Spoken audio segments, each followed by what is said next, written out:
नमस्कार मित्रांनो, आपण गाडी घेताना RTO टॅक्स भरतो, पेट्रोल भरताना रोड टॅक्स भरतो आणि कमवलेल्या पैशावर इन्कम टॅक्ससुद्धा भरतो.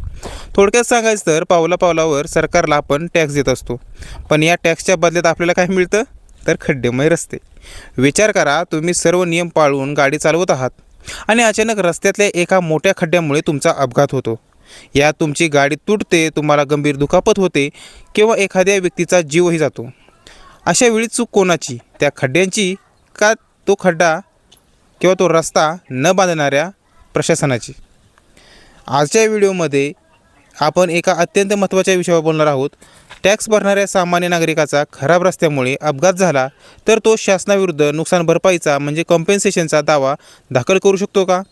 आणि जर हो तर त्याची कायदेशीर प्रक्रिया काय आहे?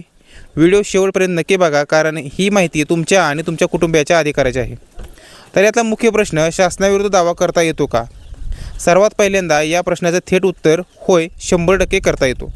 भारतीय संविधानाच्या कलम 21 आर्टिकल 21 नुसार प्रत्येक नागरिकाला जगण्याचा अधिकार म्हणजे राईट टू लाईफ आहे. आणि सर्वोच्च न्यायालयाने अनेक निकालामध्ये स्पष्ट केलं आहे की सुरक्षित आणि चांगले रस्ते मिळवणे हा या जगण्याच्या अधिकाराचाच एक भाग आहे. जर प्रशासनाच्या निष्काळजीपणामुळे म्हणजेच रस्त्यावर खड्डे असल्यामुळे, सांडपाणी साचल्यामुळे किंवा रस्त्याचे काम चालू असताना दिशादर्शक फलक म्हणजे साईन बोर्ड्स नसल्यामुळे अपघात झाला तर त्याला निग्लिजन्स म्हणजेच निष्काळजीपणा मानले जाते आणि प्रशासन यासाठी जबाबदार असते. आता प्रश्न येतो की सरकार म्हणजे नक्की कोण? आपण दावा कोणाविरुद्ध करायचा? यासाठी ज्या रस्त्यावर अपघात झाला आहे तो रस्ता कोणाच्या हद्दीत येतो हे पाहणं खूप महत्त्वाचं आहे. जसं की आता शहरातील रस्ते म्हणजे जिथं महानगरपालिका असते किंवा नगरपालिका असते, तसंच दुसरं जे असतं याच्यासाठी आपण स्टेट हायवेज असतात, सार्वजनिक बांधकाम विभाग त्यासाठी काम करत असतो आणि शहरातील रस्त्यांसाठी महानगरपालिका असते. त्यानंतर जे दुसरे असतात ते नॅशनल हायवे असतात, त्यासाठी NHI national highway authority of India किंवा टोल घेणारी कंपनी यासाठी जबाबदार असते. जर तुम्ही टोल भरून एखाद्या रस्त्यावरून जात असाल आणि तिथे खड्ड्यामुळे अपघात झाला तर ती टोल वसूल करणाऱ्या कंपनीची आणि NHIची थेट कायदेशीर जबाबदारी असते. आता अपघात झाल्यानंतरची स्टेप बाय स्टेप कायदेशीर प्रक्रिया काय ते जाणून घेऊया.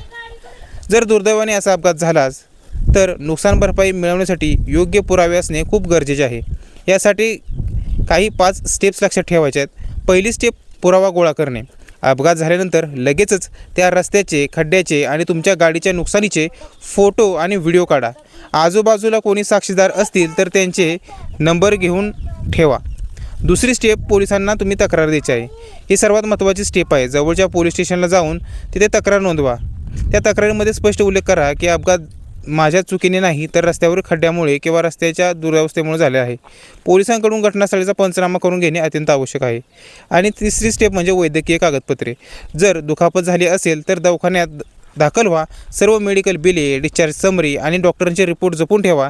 यावरून दुखापतीचं गांभीर्य सिद्ध होते. आता चौथी स्टेप म्हणजे कायदेशीर नोटीस पाठवणे. एका वकिलामार्फत संबंधित विभागाला, उदाहरणार्थ महानगरपालिका आयुक्त किंवा PWDला CPCचे कलम 80 प्रमाणे एक कायदेशीर नोटीस पाठवा. यात तुम्ही झालेली हानी आणि तुम्ही मागत असलेली नुकसान भरपाई याचा स्पष्ट उल्लेख करा. म्हणजे त्यांना एक थोडक्यात संधी द्या. आणि 5वी स्टेप म्हणजे न्यायालयात आपल्याला धाव घ्यायची. जर नोटीस घेऊनही किंवा नोटीस देऊनही प्रशासनाने दखल घेतली नाही तर तुम्ही मोटार अपघात न्यायप्राधिकरण म्हणजेच मोटार ॲक्सिडेंट क्लेम ट्रिब्युनल किंवा दिवाणी न्यायालय, ज्याला आपण सिव्हिल कोर्ट असं म्हणतो, यांच्याकडे शासनाविरुद्ध नुकसान भरपाईचा खटला दाखल करू शकतो. तुम्ही उच्च न्यायालयात रिट पिटिशन देखील दाखल करू शकता. आता काय गोष्टींची आपल्याला काळजी घ्यायची आहे तर मित्रांनो, न्यायालयात केस जिंकण्यासाठी तुमचे स्वतःचे हात स्वच्छ असणे गरजेचे असते, ज्याला आपण क्लीन हँड असं म्हणतो की कोर्टात जाताना तुम्हाला क्लीन हँडनं जायचं असतं. जर प्रशासनाने न्यायालयात सिद्ध केले की चूक तुमचीच होती तर तुम्हाला नुकसान भरपाई मिळणार नाही. त्यामुळे खालील गोष्टींची काळजी घ्या. आता कोणत्या गोष्टींची आपल्याला काळजी घ्यायची तर तुमच्याकडे वैध ड्रायव्हिंग लायसन असणे सक्तीचे आहे. दुचाकी चालवत असाल तर हेल्मेट घातलेले असले पाहिजे. गाडी चालवताना मद्यपान केलेले नसावे. गाडीचा वेग मर्यादित असावा. जर तुम्ही सर्व नियम पाळत होता तर कोणत्याही प्रशासनाची जबाबदारी जी आहे की त्यांनी कॉम्पेन्सेशन द्यायचं हे ते झटकू शकणार नाहीत. आता यावरून आपल्याला काय लक्षात येतं तर मित्रांनो, सरकारशी लढणं आणि न्यायालयात केस चालवणं ही थोडी वेळखाऊ प्रक्रिया नक्कीच आहे. पण जोपर्यंत नागरिक पुढे येऊन प्रशासनाला कोर्टात खेचणार नाहीत आणि त्यांना भरपाई द्यायला लावणार नाहीत, तोपर्यंत हे अधिकारी असेच निकृष्ट दर्जाचे रस्ते बांधत राहतील. तुम्ही भरलेल्या टॅक्सचा योग्य मोबदला आणि सुरक्षित जीवन हा तुमचा हक्क आहे.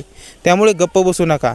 हा व्हिडिओ तुम्हाला माहितीपूर्ण वाटला असेल तर तुमच्या मित्रमैत्रिणींसोबत नक्की शेअर करा, तुमच्या फॅमिली ग्रुपवर शेअर करा, जेणेकरून सर्वांना त्यांचे अधिकार समजतील. रस्त्याच्या या दुरावस्थेबद्दल तुमचं काय मत आहे मला खाली कमेंट करून नक्की सांगा. अशाच कायदेशीर आणि महत्त्वपूर्ण माहितीसाठी आपल्या चॅनलला सबस्क्राईब करायला विसरू नका. धन्यवाद. सुरक्षित राहा, सुरक्षित प्रवास करा.